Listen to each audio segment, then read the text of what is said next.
दिक्कतें जो बनती हैं, कालसर्प योग की दिक्कतें जो बनती हैं, तो वो दिक्कतों को दूर करने के लिए क्या उपाय किया जाता है, कालसर्प योग बनता कैसे है, ये भी जान लेना आवश्यक। देखिए, अभी वर्तमान में तो नवग्रहों की व्यवस्था में हम आप रहते हैं। समुद्र मंथन से पहले 8 ही ग्रह थे, लेकिन समुद्र मंथन में जब राहु भेष बदल करके अमृतपान कर लिया था, तो विष्णु भगवान ने उसके सिर का छेदन कर दिया। तो ऊपर वाला भाग राहु हो गया और नीचे वाला भाग केतु हो गया। समझ में आता है? तब 9 ग्रहों का आधार बनने लगा।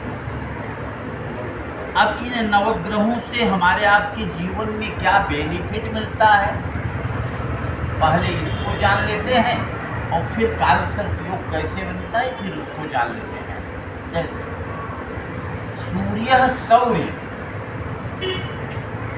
सूर्य व्यक्ति की कुंडली में कमजोर रहता है तो शौर्य की प्राप्ति कमजोर रहती है। शौर्य माने तेज, समझ रहे? सूर्य शौर्य। मथेंद्र चंद्रमा यदि कमजोर रहता है कि मन की एकाग्रता नहीं हो पाती।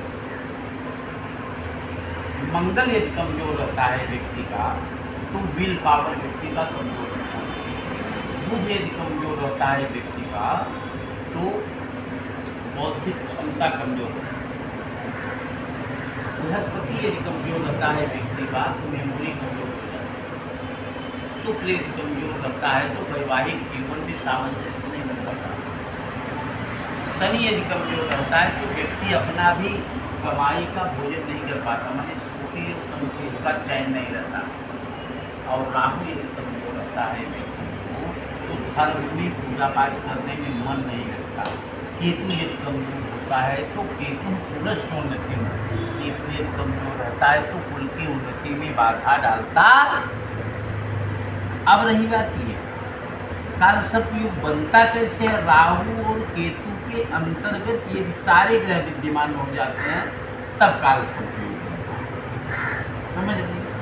अब कालसर्प योग जब पंचम भाव पर कालसर्प योग पहले तो व्यक्ति को स्टार्टिंग में शिक्षा में बाधा डालता है, शिक्षा पूरी नहीं होने देता, कोई न कोई कारण बना करके उसको शिक्षा से अतिरिक्त कर देता है। दूसरी व्यवस्था में व्यक्ति अगर व्यापार से जुड़ा है अथवा नौकरी से जुड़ा है तो नौकरी में विकास नहीं करने देता। तीसरी व्यवस्था में व्यक्ति को संतान उत्पत्ति में बाधा डालता। और जब कालसर्प योग होते हैं तो कई बार व्यक्तियों की रात्रि में स्वप्न भी आते हैं। स्वप्न में मरे मरे बच्चे आते हैं, छोटे छोटे बच्चे भी दिखाई देते हैं। और इस कालसर्प योग का एक वजह ये भी होता है जिस वजह के नाते पितृदोष भी बनता, क्योंकि पितरों की भी अगर असंतुष्टि रहती है, इस कालसर्प योग को कराने से आपके माँ को भी खुशी मिलेगी, आपके माँ को भी खुशी मिलेगी जो इस समय इस पृथ्वी पर नहीं है, गोलोकवासी हो गई। उन्हें भी शांति मिलेगी कि मेरा बेटा वंश की वृद्धि के लिए प्रयास कर रहा, क्योंकि इसीलिए कहा गया है मातृदेवो भव, माँ देवता के रूप में होती है। और आचार्य देवो भव, जो आचार्य होता है, जो गुरु होता है, जो प्रेरक होता है, जिससे अच्छी सीख मिलती है, वह भी देवता के रूप में होता।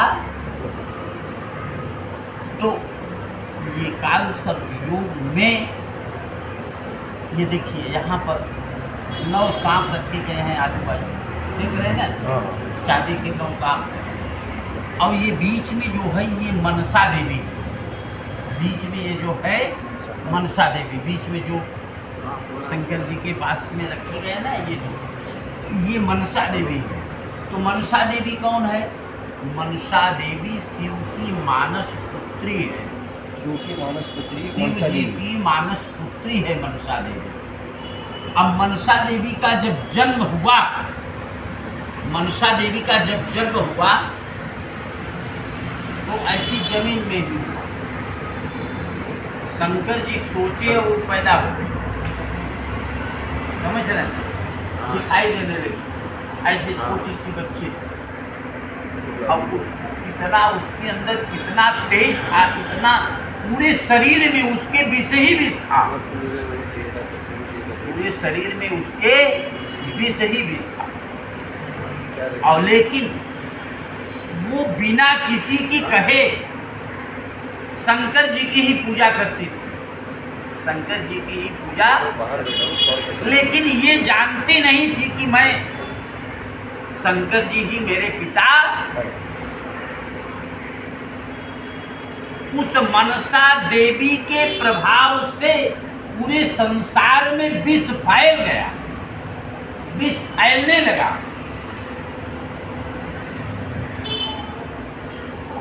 अब विष की व्यवस्था को कम करने के लिए लोग प्रयासरत थे कि अगर इसकी व्यवस्था को कम नहीं किया जाएगा तो ये ठीक नहीं, तो ये ठीक है। तो मनसा देवी की व्यवस्था को समाप्त करने के लिए, मनसा देवी के विष को समाप्त करने के लिए सब देवता प्रयासरत हो गए कि इसके विष की समाप्ति करना चाहिए। सब लोग उसकी व्यवस्था में ब्रह्मा विष्णु महेश से प्रार्थना करने लगे कि आप। एक दिन मनसा देवी के मन में ये जिज्ञासा बनी कि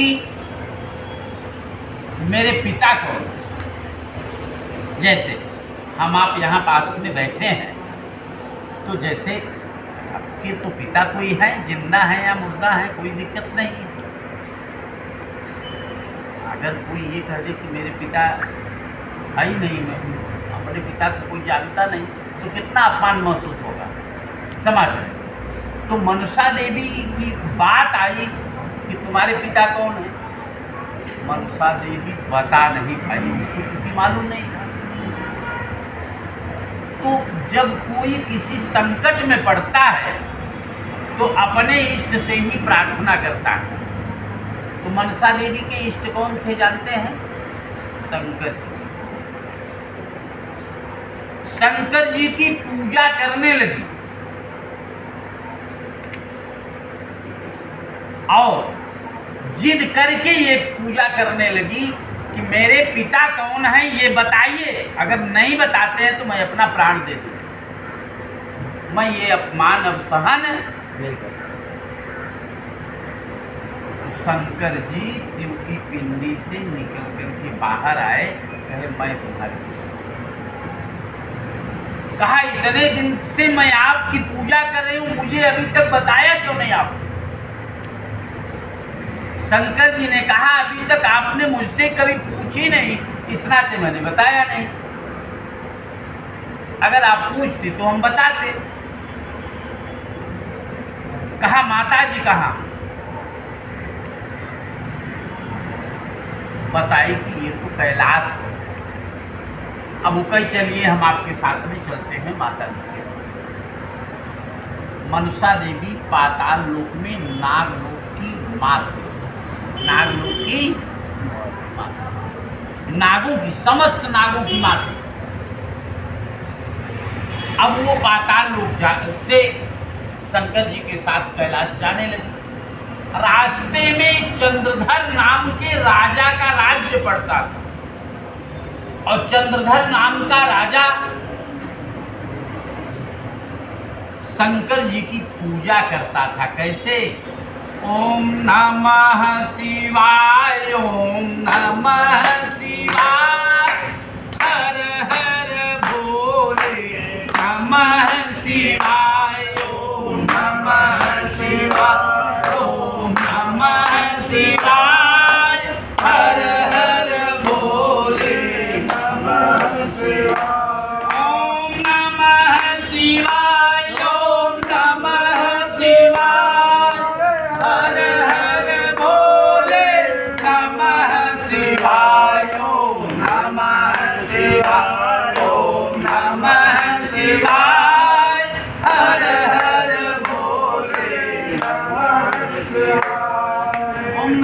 शिवाय मंत्रों से चंद्रधर शिव जी की पूजा करता। चंद्रधर के राज्य में जैसे ही शंकर जी प्रवेश किए, थोड़ा सा सहमे रुक गए और चंद्रधर जी को सिर झुका करके प्रणाम, सिर झुकाया। तो सिर झुकाते दरमियान मनसा देवी ने देख लिया, किसको? शंकर जी को देख लिया। कहा कि आप तो देवों में देव महादेव हैं, आप किसको प्रणाम कर रहे हैं? कहा मैं, मेरा भक्त बहुत बड़ा है। ये कौन है? चंद्रधर। चंद्रधर ऐसे मंदिर बनाया था, शंकर जी बीच में थे और पार्वती जी थी, कार्तिकेय जी थे, गणेश जी थे। तो मनसा देवी ने ये कहा कि मैं आपकी बेटी हूँ, तो मेरी पूजा क्यों नहीं चंद्रधर कर रहे? कहा ये मैं नहीं बता पाऊंगा कि आपकी पूजा चंद्रधर क्यों नहीं कर रहे। कहा पृथ्वी पर मेरी भी पूजा होनी चाहिए। बताया पृथ्वी पर मेरी भी पूजा होनी चाहिए। अब रही बात ये, पृथ्वी पर मेरी भी पूजा होनी चाहिए, ऐसा कह करके कही कि अगर चंद्रधर तुम्हारी पूजा करना चालू कर देंगे, सर्पों की पूजा करना चालू कर देंगे, मनसा देवी की पूजा करना चालू कर देंगे, तब तुम्हारी पूजा पृथ्वी पर होने लगेगी। अब मनसा देवी भूल गई कि मुझे कैलाश जाना है। मनसा देवी शिव जी से कही आप चलिए, हम चंद्रधर से मिल करके आते हैं। मनसा देवी एक सामान्य नारी का रूप धारण करके चंद्रधर के पास गई। पूजा करते हुए चंद्रधर से कही कि मैं शिव की बेटी मनसा देवी, आप जब शिव परिवार की पूजा कर रहे हो तो मेरी भी पूजा आप करिए। चूँकि अच्छा ये बताइए, जिसको आप नहीं पहचानते, अगर लाल बाग की बरई आपको मेरा रेफरेंस नहीं दिए होते तो आप मेरे पास आते? नहीं आते ना, बहुत दिनों से है ना आप। तो शिव जी को जानता था चंद्रधर, लेकिन मनसा देवी को नहीं जानता था। तो मनसा देवी की पूजा कैसे करे? अगर शिव जी बताए होते कि मनसा देवी मेरी बेटी है, तब उसकी भी पूजा करते। उन्होंने बताया नहीं। चंद्रधर ने कहा नहीं, शिव जी ने कभी मुझे बताया नहीं, इसलिए आपकी पूजा संभव नहीं है। मनसा देवी नाराज होगी, कही कि तुम हमारा अनादर कर रहे हो, हम तुम्हारे व्यापार को बाधित कर देंगे, तुम्हारे संतान को बाधित कर देंगे, तमाम प्रकार की दिक्कत को देंगे। उस समय चंद्रधर के पास 6 बेटे थे। कितने बेटे थे? 6 बेटे थे। चंद्रधर व्यापारी था, उसके व्यापार को प्रभावित किया कौन? मनसा देवी। व्यापार को प्रभावित किया, लेकिन वो डिगमगाया नहीं। लेकिन उसकी धर्मपत्नी जो घर पे थी वो डगमगा गई। महिलाएं बहुत सहमी रहती हैं, वो डगमगा गई, मनौती मानने लगी कई देवताओं की। तब तक मनसा देवी भी आ गई। मनसा देवी कही और किसी देवताओं की पूजा करने से काम नहीं चलेगा। यदि तुम अपने पति के साथ मेरी पूजा करती हो तब मैं तुम्हें सुखी कर दूंगी, इसमें कोई दिक्कत नहीं। समझ रहे ना? अब एक कलश दे दिया, कलश में नाग थे तमाम प्रकार के। कहा कि ये जब शंकर जी की पूजा करने तुम्हारे पति चंद्रधर आए तो उन्हें ये कलश रख करके भी पूजन करने को बोल दीजिए। चंद्रधर कहीं से आया, पूजा करने के लिए बैठा और मनसा देवी यहाँ से चली गई पाताल को। चंद्रधर की पत्नी वो कलश ला करके दी कि आप उनका पूजन करिए। कलश को देखा तो उसमें सब सांप क्रोधित होकर के उस कलश को वहीं से फेंक दिया और वो कलश जा करके कहाँ गिरा? पाताल लोक। उस गिरे हुए कलश को देख करके मनसा देवी नाराज हो गई, कही कि अब मैं इसका वंश नहीं चलने दूंगा। समझ रहे हैं? अब उनके 6 बेटों को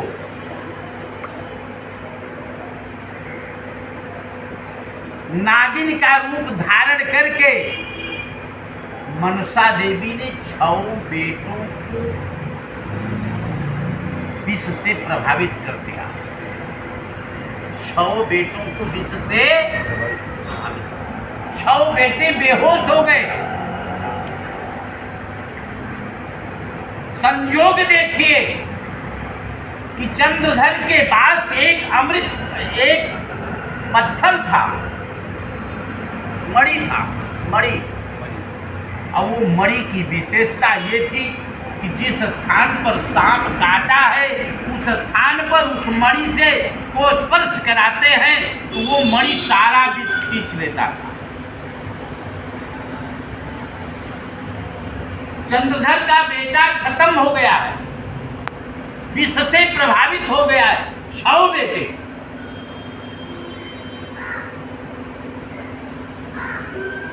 चंद्रधर को ध्यान आया कि मेरे बेटों को कुछ नहीं होगा, शिव की कृपा।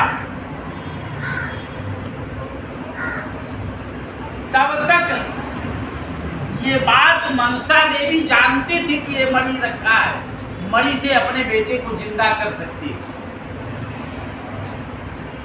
मनसा देवी एक बुद्धि का रूप धारण किया, एक वृद्धा का रूप धारण किया और वृद्धा का रूप धारण करके अपना भेष बदल करके चंद्रधर के पास गए। उधर बेटे उनके सब बेहोश पड़े हैं। विनती करने लगी कि राजन, मैं आपके राज्य का एक सामान्य नागरिक हूं, मेरे पास अकेला बेटा है। और बोले ना, मेरे पास अकेला बेटा है, अकेले बेटे को सर्प ने डस लिया, वंश की वृद्धि नहीं हो पाएगी। मैं आपसे प्रार्थना ये करती हूं, मैंने सुना है कि आपके पास एक मणि है और उस मणि को यदि सर्प जहां डसा है उसको यदि लगा दिया जाए सारा विष समाप्त हो जाता है। मैं आपसे प्रार्थना करती हूँ कि मेरे वंश की वृद्धि के लिए वो मणि आप मुझको दे। अब राजा सोच रहे हैं मैं अपने बेटों को जिंदा करूं, किसके बेटे को जिंदा करूं? ये और चढ़ाई बढ़ाई मनसा देवी। हमें लगता है कि आपको उस मणि से मोह हो गया है, आप अपनी प्रजा को जिंदा करने में अक्षम हैं। तब इन सारी बातों को सोच करके मणि को दे दी, लेकिन उनके बेटा विष से व्याप्त थे, बेहोश थे, कोई दिक्कत नहीं, समझ रहे हैं? लेकिन उनकी अंदर ये विश्वास था, चूंकि शास्त्र ये कहता है क्या कि मंत्रे तीर्थे द्विजय देवे दैवज्ञे भेखजे गुरौ यादृशी भावना यस्य सिद्धिर्भवति तादृशी। मंत्र में, तीर्थ में, देवता में और दैवज्ञ ने जो किसी जिस प्रकार से जिसका विश्वास रहता है उसी प्रकार से उसे सिद्धि मिलती। बेटा बेहोश, चंद्रधर शिव की पूजा में मग्न थे। तब वो मनसा देवी जब पत्थर ले लिया, मणि ले लिया, तब अपने वास्तविक रूप में आई कि मैं मनसा देवी, मेरी पूजा नहीं कर रहे हो, इस नाते मैंने तुम्हारे बच्चों को सर्प से डसा है। समझ रहे? अब इसके बाद मनसा देवी तीसरा प्रक्रिया क्या की? मनसा देवी ये सोची कि अभी तो इसके सारे बच्चे बेहोश पोजीशन में हैं। अगर मैं इसकी पत्नी को आश्वासन देती हूँ कि तुम्हारा जो सुना गोद है उसको मैं प्रफुल्लित कर दूँ, तब ये मेरी पूजा करना चालू कर समझ रहे। अब 6 बच्चे जब खत्म हो गए तो मनसा देवी आई, स्वप्न में भी आई और सामने भी आई और कही कि तुम ये पूजा हमारी करना चालू करो पति के साथ में, हम तुम्हारे बेटे को जिंदा भी कर देंगे, तुम्हारा सोना कोख जो है तुम्हें एक बेटा भी दे देंगे, ये मैं वचन देती हूँ। अब संतान के लिए सब कुछ करने को तैयार होते हैं। अब खत्म कहीं ठीक, केवल मन में संकल्प किया कि मैं इनकी पूजा, भगवान की कृपा बन गई, वो गर्भवती एक बेटा पैदा हुआ। बेटा राजकुमार जैसे, अभी पूजा नहीं किया, बेटा राजकुमार जैसे। अब बेटा कहीं आखेट के लिए जा रहा था तो सर्प और सर्पिन की जोड़ा कहीं जंगल से गुजर रहे थे और उस बेटा राजकुमार के रथ से वो सर्प दब गया और उसका प्राण माने वो सर्प खत्म हो गया। तो उसकी पत्नी सर्प के आंख में ऐसी तेज होती है, अपने शत्रु को कई जन्मों तक बदला लेते हैं, उनके पास ऐसी ट्रिक होती है। तो वो अपने शत्रु को पहचानती थी। बेटे की शादी की बात आई, बेटे की शादी की बात आई और सर्पिणी वो किसी न किसी प्रकार से मनसा देवी के रूप में जाकर के मिली, कही कि ये हमारे पति को मारी है, हम इसकी सुहाग को उजाड़ दें। समझ रहे हैं। अब ये आप समझ लीजिए, ये खबर राजा को भी पता चला। राजा एक बार उसकी शादी न करने का फैसला किया, लेकिन फिर उनके मन से ये जिज्ञासा बनी कि मुझे ये शादी करना ही करना।